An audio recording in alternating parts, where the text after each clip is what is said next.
So, quick announcement, there will be a 20-minute break after this talk, and the refreshment is served in the e-building. So, right now, our next speaker, Allon Mureinik, will tell us about reusing old features. Well, almost.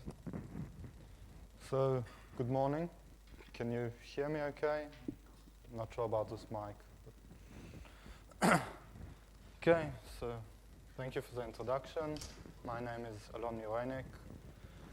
I've been with Red Hat for a bit over 3 years. Today I manage Rev's storage team, and I'm a maintainer in the oVirt Engine Core project. I started out by wanting to submit a talk to the virtualization track. Couldn't get in. Said, okay, how do I respin it?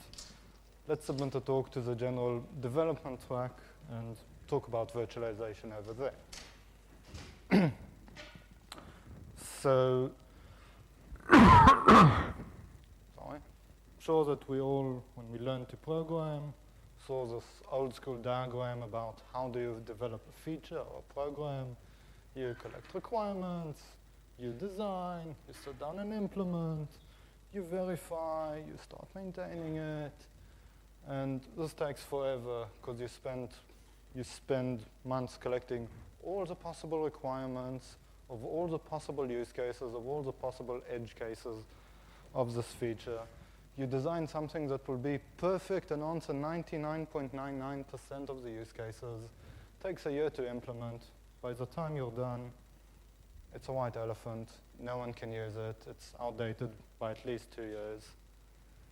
This is not the way we'd like to work. So I want to present a different approach of building things up from the ground step by step, and actually being able to stop at each step and have a fully usable feature which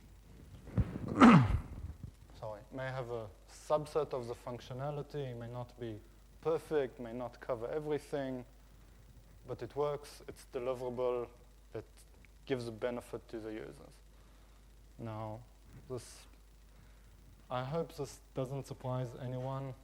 This is like a new approach which we started seeing 20 years ago. I'm only 34, so hardly my invention. So I'm not going to discuss this approach from the ground up. What I'm going to show is a test case on how we use this in a feature we developed in oVirt, the feature of live merging a snapshot. So first of all, kind of by show of hands, who here knows what oVirt is? Whoever used it? Okay, not that many people. So it's Yaniv here. Yaniv, raise your hand. So Yaniv gave a great introduction session yesterday. If you want to see it again, go bug him while he's eating. He'll be happy to do it.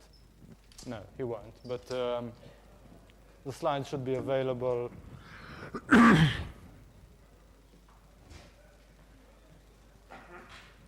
Okay. So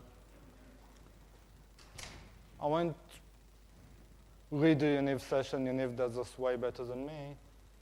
I'll give a really brief introduction on what oVirt does for the sake of you people who don't know it.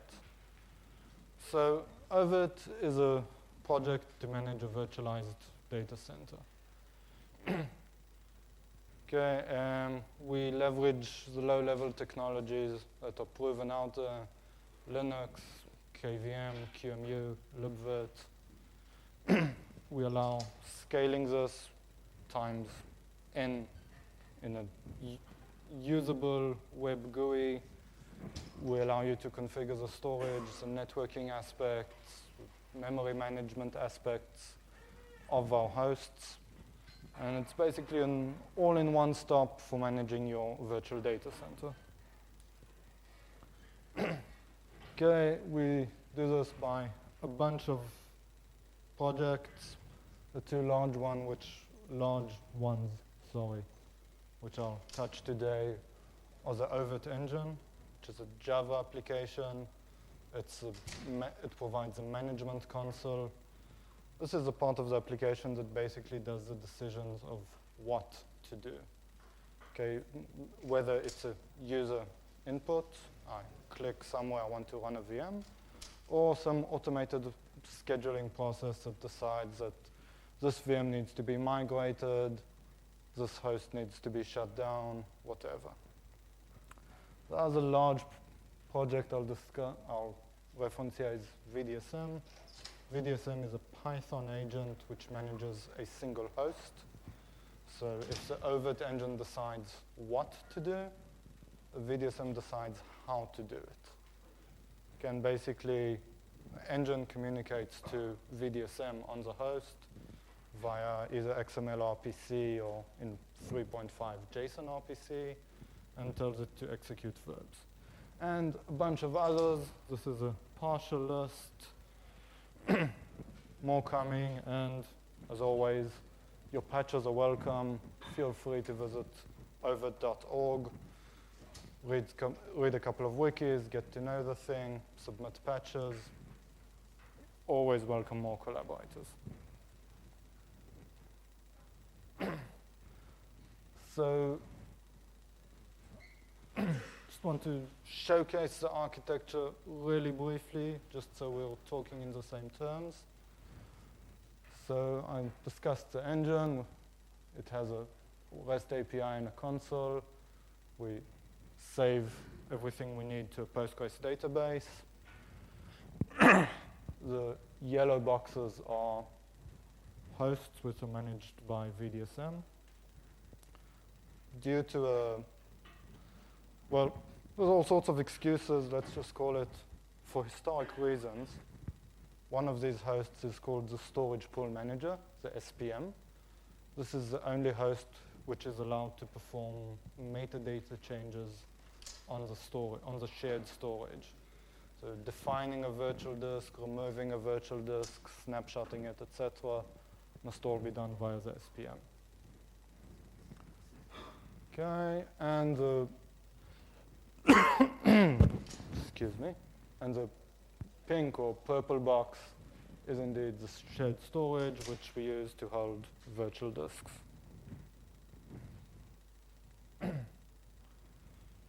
So if I mention snapshotting, just touch on that for a second. When I say a snapshot, basically I mean we capture the state of a virtual machine in a single point of time, its disks, its configuration, what virtual devices are attached to it, even its memory state, starting in oVirt 3.3. We save a consistent image of that. We do that for disks using QCOW chains. And this can be done for a variety of reasons. First of all, if I'm an admin and I want to take a point in time before I muck something up. Anyone ever tried to upgrade from RHEL 7 to RHEL 7.1? It works. It works great. But RHEL is great, admins are stupid. I want to save my working RHEL 7 config just before I do anything dumb. Okay, that's classic classic use case for a live snapshot. Backup. Okay, I can't just copy virtual disks of a virtual machine while it's running because I'm writing to them all the time. I want to save a consistent point in time, back that up to a different server while the VM is running. That's also accomplished by snapshot. Take a snapshot, back that up without disturbing the VM from running. Live storage migration, which is the process of moving a virtual disk from one storage array to a different storage array, also starts by taking a live snapshot. That's an implementation detail. There's a 40-minute presentation that explains why we need that live snapshot. I won't do it now. Just trust me that we need it. Okay, so we know how to take live snapshots. We back up our VMs regularly, every day. A month later, we have a chain of 30 snapshots. The QEMU guys will tell you this doesn't degrade virtual machine performance. It does. The storage guys will tell you, no, it's just a thin QCOW layer. You can sparsely save it. It shouldn't take up that much space. Why do you care? It does. So the next logical step will just be to remove these snapshots, or merge them, as we call it. So just to put you in context, this was originally started in bug number 647386 in Red Hat Bugzilla. Today we're up to about 1,200,000. So you can imagine how old this requirement is. This is from October 2010. It was reported against Rev M 2.3 before oVirt was open sourced. Back then, the management application was a C# application running on Windows XP. You can imagine how old that is. We have just a couple of 27 customer tickets requesting this today. So what's the big deal? How come it took us almost or more than 4 years to do?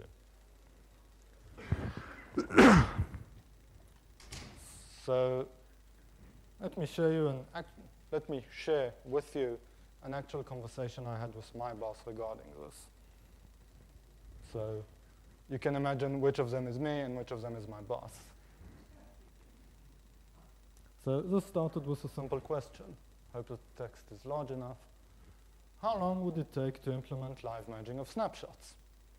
Well, I'm an honest guy. I don't like to lie a lot. So I gave an honest answer. 2 years. You can imagine the next sentence here. You're fine. So I took out of this presentation about 44 slides of me begging, making excuses, saying, hey, look, I just got married. I need this job. Please don't fire me. No. I bought him a beer. I'm still with Red Hat. But let's see why this actually took 2 years and how we made this happen without creating another white elephant. So, first of all, we had to wait for the underlying technologies to support this. We needed some changes from QEMU. We needed some changes from libvirt. I'm not going to go into them now. I'm sure there's QEMU and libvirt developers here who can just say how ridiculous anything I'll say is. So took a while. They delivered their set of features. From now on, it's just the management. So let's assume I have a virtual machine. I have 3 disks, my operating system, my data disk, and my collection of illegally downloaded, rightfully purchased music from iTunes, which I don't tell my boss I'm holding on production servers. And I start merging these disks into the next layer, because I want to get rid of the backup in snapshot 1.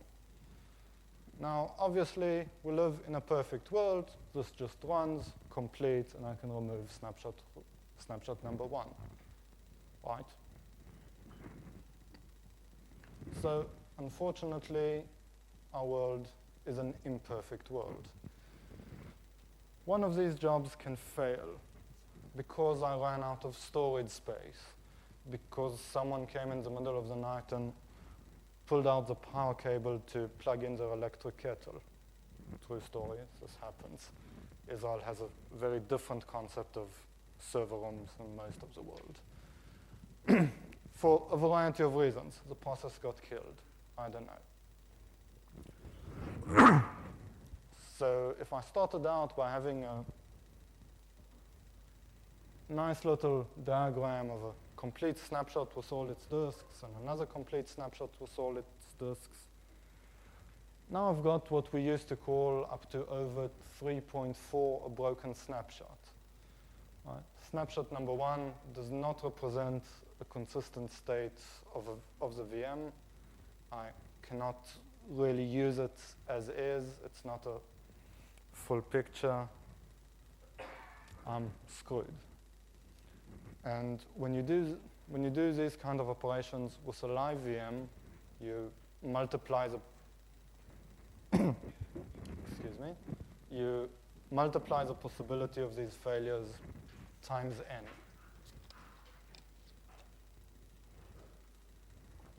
So the simple approach would be, well, it happened, screw you, no VM for you. That does not work with actual paying customers.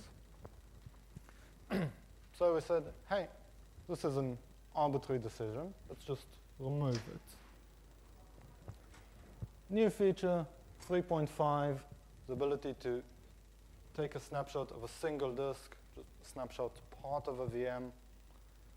And actually, once we introduced the ability to create snapshots like this, if we delete a snapshot and fall back to a situation like this, hey, no harm done.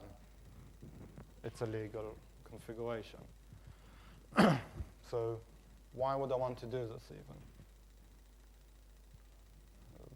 A classic use case we usually present is having a VM with multiple drives. I have my OS drive and my data drive. Data is important. You need to back up the data every day. OS drive doesn't really change. I'll back it up once a month every time I make some major configuration change. Don't need to waste the space on backing it up every day. That's exactly what this feature is here for. Okay, and here's a link to the feature page. Feel free to take a look, test it out, play with it, etc. Okay, so we solved problem number 1. Problem number 2, and now I need to fall back a bit to the architecture slides I've shown. Up to oVirt 3.5, if we had the engine communicating with VDSM, we had two discrete types of verbs. Synchronous verbs, which you fire at VDSM, you allow VDSM up to 3 minutes to complete them. If it completes them, you get a result. Okay, run a VM. Run a VM, get a result back. Hey, your VM is running. Okay, or hey, I can't run your VM because I'm missing a management network.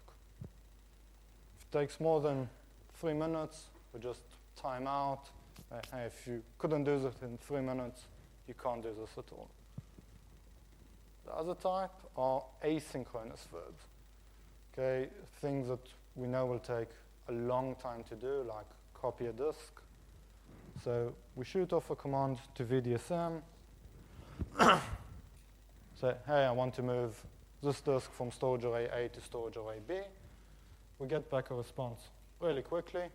Okay, don't worry, I'm on it. Here's an ID of a task. You can go on and monitor it for completion. And this can take 5 minutes, 10 minutes, 4 hours, 2 days, a year and a half, whatever. Okay, we just continue polling this task. It either succeeds or eventually fails, and then we can roll it forward, roll it backwards, present an error message, whatever.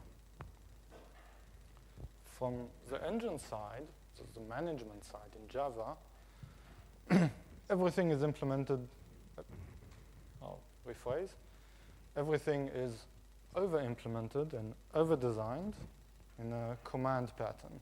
So every action we do is a command, move disk, create disk, whatever, which has up to 3 stages. The execution, if this is a synchronous verb, it just ends with true or false. If it's not, we start polling the task, and once the task has finished, either successfully or unsuccessfully, the mechanism wakes up the command again and has a callback either for end successfully or end with failure. Sounds good. But merging a snapshot just doesn't fit there. We have more than one such task. Okay, we need to stream all the data from one backing disk to the other backing disk. That can take forever. Once this is done, we need to presumably wipe the disk we wanted to remove for security reasons, and then we need to remove it. So at the very least, 2 async tasks. Not enough. This mechanism is broken for us. So enter solution, call this seat. So I know this is a foul. Programmers like 3-letter acronyms. This is a 4-letter acronym. My bad. SEAT stands for synchronous execution of async tasks, asynchronous tasks. Here's the wiki page. And basically, we took this old mechanism and extended it. We added the ability to start an execution, wait for a task to end, get its result, move on to the next execution, wait for that task to end, and so on and so forth. And if one of them fails, have the logic to roll back all of them recursively. Sounds simple enough. This broke every assumption in the engine. It generated something like 40 bugs the day after we merged it. I don't think there's anything we did not break there. But if we look back at the concept of not creating white elephants and we want to deliver small usable pieces, why would I even? How the hell is this useful for anyone? So we still could not deliver live merge.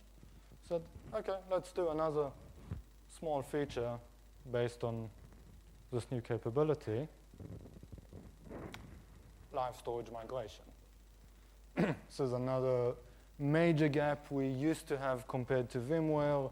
We have like a gazillion and one customer tickets asking for this.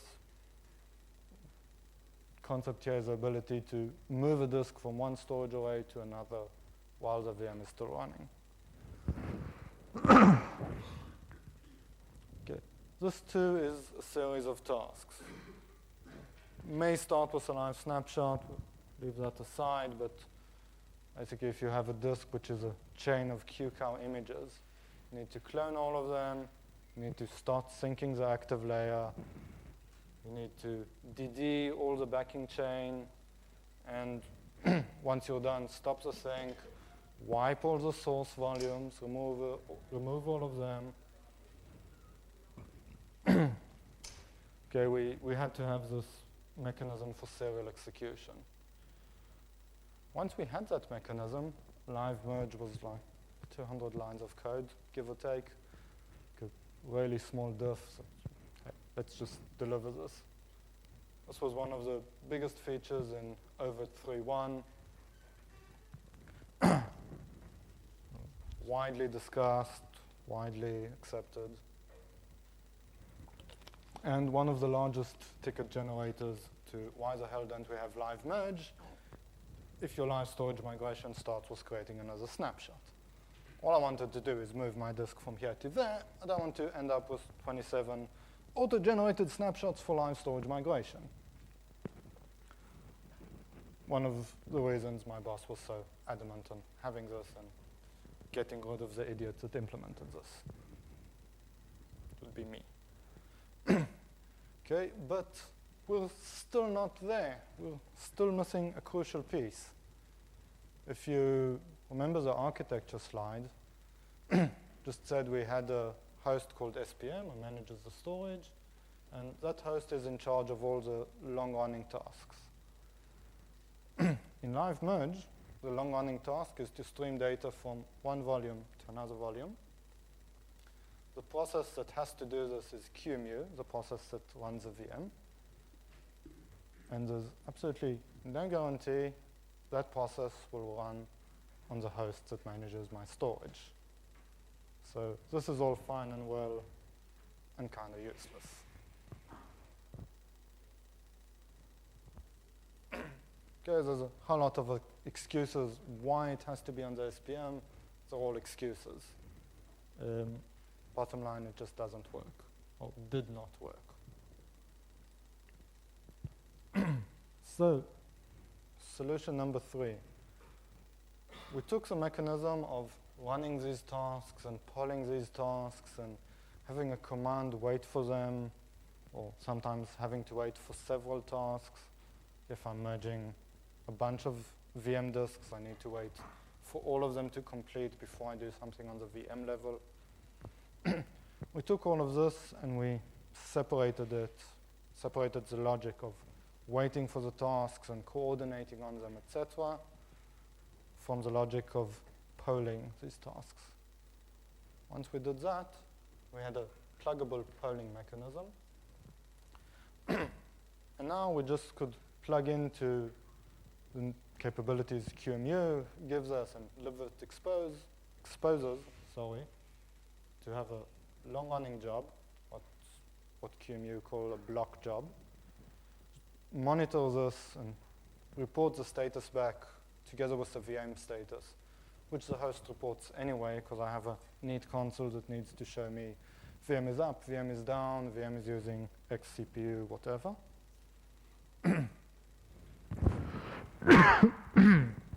Excuse me.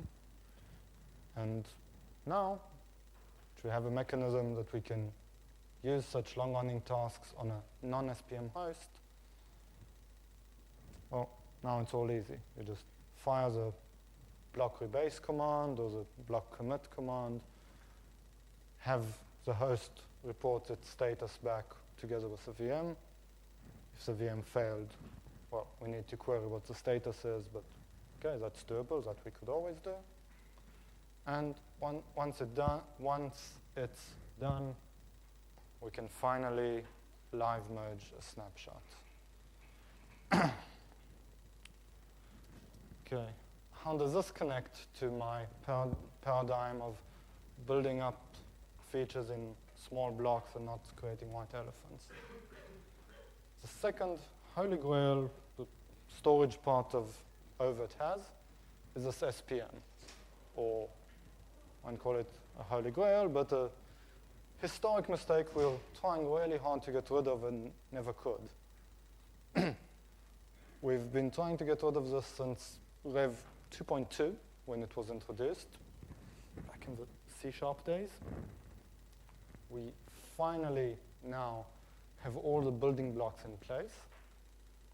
And hopefully, in DevConf 2016, I'll be here talking about how we got rid of this and changed oVirt to scale not only in the virt workloads, but also in the storage workloads.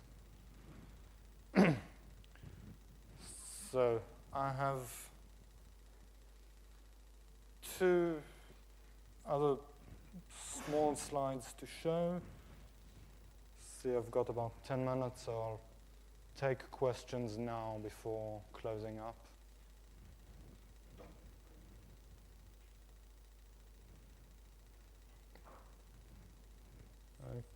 Okay, so no questions, fair enough. So just a quick shout out to everyone involved. Federico Simoncelli, who unfortunately does not work for me anymore, designed this feature, still on oVirt. Adam Litke, Greg Padgett implemented most of it. Ravi Nori and Yair Zaslavsky implemented most of the command coordination part. Probably about a dozen different people here, a dozen different people who were involved, which made minor contributions, so they didn't get their picture here, but this was really a team effort and really showcasing open source and collaboration at its best.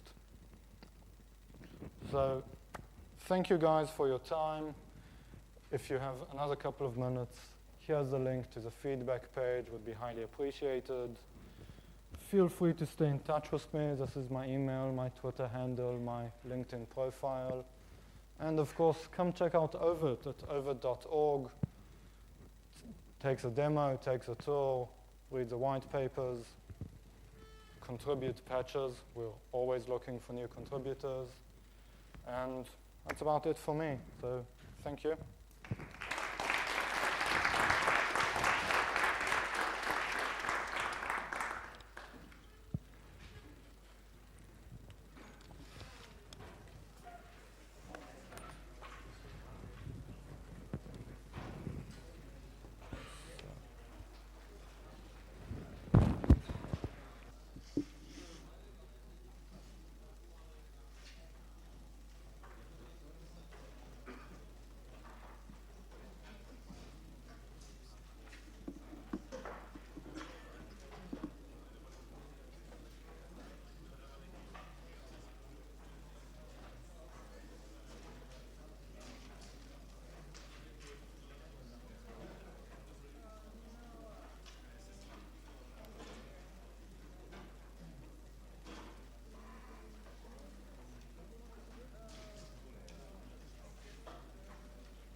כן, כן.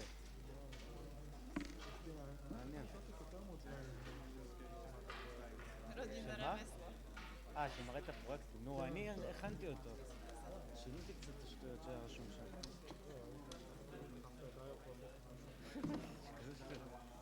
טוב, נו. טוב, סבבה. אני הולך עכשיו לה.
Nevidím žádný promítání, tak jsem pojal podezření. Teraz je prestávka na obed. Jo, to tam mám. No, je to 20 minút. Já jsem si říkal, že tam hovadí lidi, ale u toho jídla je vždycky hovadí lidi. Jinak všechno v pořádku. Asi ne. Kdyby něco, tady je telefonní seznam. Jasné, Já jsem tak už první sme ráno číslo. volali, no. Já se to snažím dozorovat, ale vzhledem k tomu, že je potřeba taky občas rozvíjet pytle, protože nádvorně se probudila z pytle.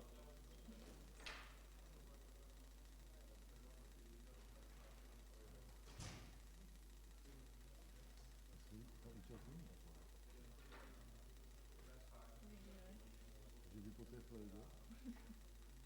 Možno príde.